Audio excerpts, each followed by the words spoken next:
Nesta aula, iremos criar e definir as interfaces de repositórios, que são responsáveis por definir os métodos de acesso aos dados da aplicação.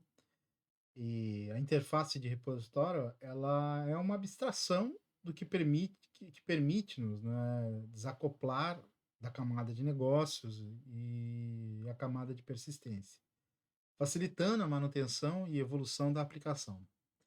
Dito isto, para tal, utilizaremos um padrão de projeto chamado Repository Pattern, muito conhecido no mercado, né? Muito utilizado, que define uma interface para acessar os dados de uma entidade.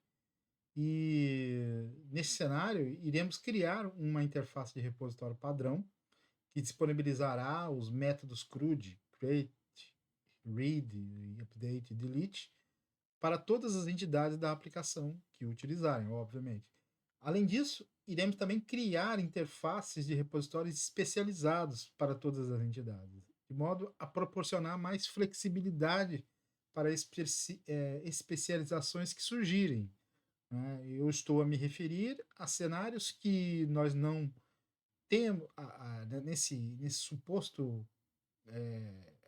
repositório que nós vamos criar de CRUD, nós vamos oferecer ali vários recursos para fazer persistência, para fazer leitura. Porém, há cenários que o objeto é um pouco mais complexo, tem outras entidades relacionadas, e às vezes a gente quer carregar esse tipo de informação junto das entidades. Como vocês viram, quando criamos ali as entidades, vocês viram que nós enriquecemos ela colocando outros objetos. Por exemplo, no caso do fornecedor, tem ali endereço, tem uma lista de produtos que supostamente vai ser abastecida quando você começar a criar produtos que relacionar com o fornecedor.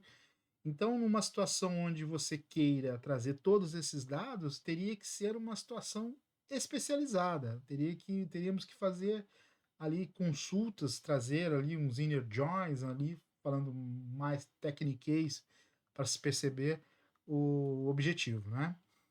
Muito bem, vamos parar de conversar e vamos botar a mão à massa para ver isso tudo acontecer, né? E para isso acontecer, temos que primeiro criar esse tal repositório genérico, né? Que nós vamos, no caso aqui, chamar ele de iRepository. Agora, uma questão. Esse iRepository, ele é genérico. Se ele é genérico, ele vai ser utilizado por todas as interfaces de serviço. De serviço não, de repositório. Então faz sentido, usamos aquela lógica de colocarmos ele na pasta shared, correto? Então vamos fazer isso. Vamos criar aqui essa interface, iRepository, conforme falamos, não é? E vamos meter aqui os métodos dele tanto de persistência como de leitura, uma vez, e eu já explico a seguir. Muito bem. O que nós fizemos aqui? Criamos o iRepository do tipo interface. Ele é como se fosse uma classe base, similar a uma classe base, sem ser abstrato. Nós colocamos aqui, então, T de entidade, então ele vai poder se associar a qualquer entidade. Qualquer entidade poderá ter acesso a esses métodos.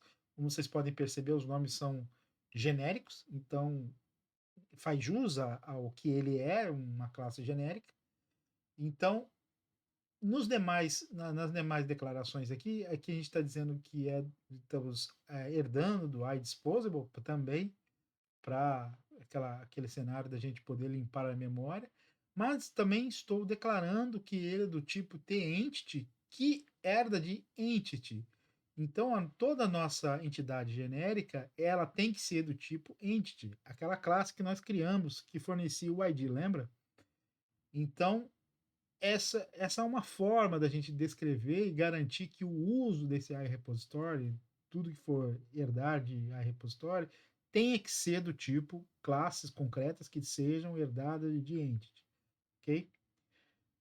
Dito isso, vamos olhar aqui para os métodos de add, de get all, update, remove e um coringa aqui embaixo, muito interessante, Não sei se vocês conhecem, mas nós estamos acrescentando um método aqui que trabalha com uma expression, não é? Então, que significa que ela entra de uma forma e sai de outra, não? Aqui uma função para garantir isso, não é?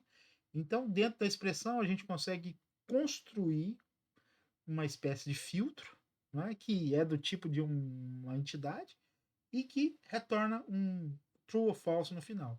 Não é? A gente chama aqui de predicado a variável que vai tratar disso. Ok? Mas perceberemos mais detalhes sobre isso nas demais aulas, certo? Então, temos aqui já então o repository genérico criado. Agora nos falta agora avançar para criar aqui as interfaces especializadas, né? Por exemplo, vamos criar aqui agora a iSupplier Repository. Ela deverá herdar da repository, né? E adicionar, e ter a possibilidade de adicionar os métodos especializados.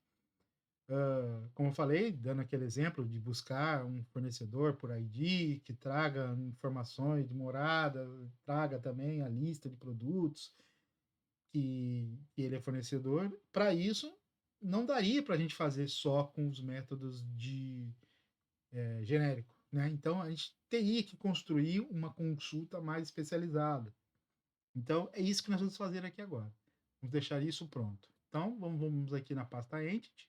Ainda se trata de um contrato, não é? Então, vai ser aqui. Então, vamos colocar aqui o Y Supplier Repository, vou dizer que é do tipo interface, e ele cria aqui direitinho para mim, só passar para public. Certo.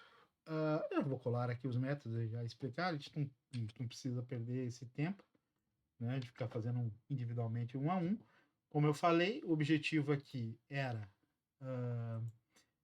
herdarmos do genérico, né? E ele como ele é do tipo do entity, então ele aceita aqui o supplier, que ele herda de entity, né?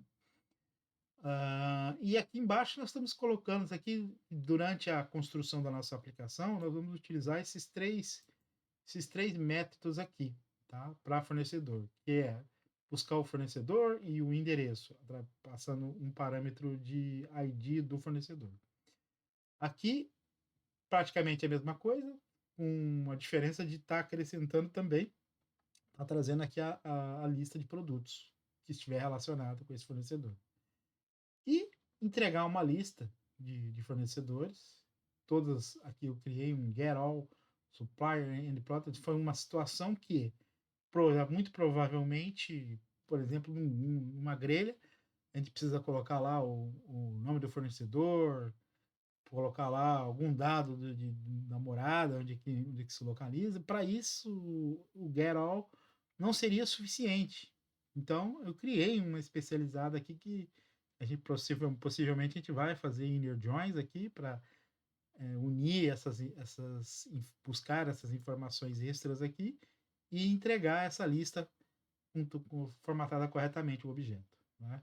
Aqui embaixo dei um enter aqui para separar, que esses aqui são os métodos que a gente vai usar para a parte de morada, né?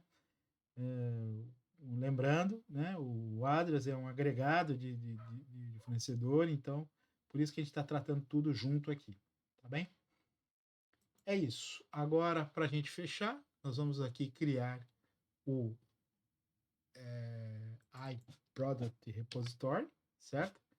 Vamos colocar aqui classe, interface e colocamos aqui. Muito bem. E já colo aqui para vocês verem aqui iProduct, herda de repositório, passando o produto, e os 3 métodos que supostamente eu vou precisar. Uma nota que eu quero dar aqui para vocês, eu já estou preenchendo tanto aqui o fornecedor quanto o de produto, já estou colocando os métodos especializados aqui, porque eu já sei que eu vou precisar desses métodos, né? Mas, num âmbito normal de desenvolvimento, às vezes acontece da gente não conseguir saber quais são os métodos especializados que a gente vai precisar naquele momento que a gente está construindo, por exemplo, a interface de repositório, ou até mesmo a classe concreta. Então, o que eu recomendo? Se vocês não sabem, não tem problema, mas crie a classe especializada, mesmo que aqui fique vazio, certo? Deixem vazio, não há problema nenhum com isso. Deixem vazio e vão incluindo os métodos conforme for surgindo a necessidade. Isso não é problema, tá bem? É mesmo uma nota aqui importante para dizer para vocês. Que tá aqui, já está tudo bonitinho, porque eu já sei, eu já construí essa aplicação antes, então eu já sei que vai precisar. Muito bem? Bom, esse com relação a essa aula, era isso, e até a próxima aula.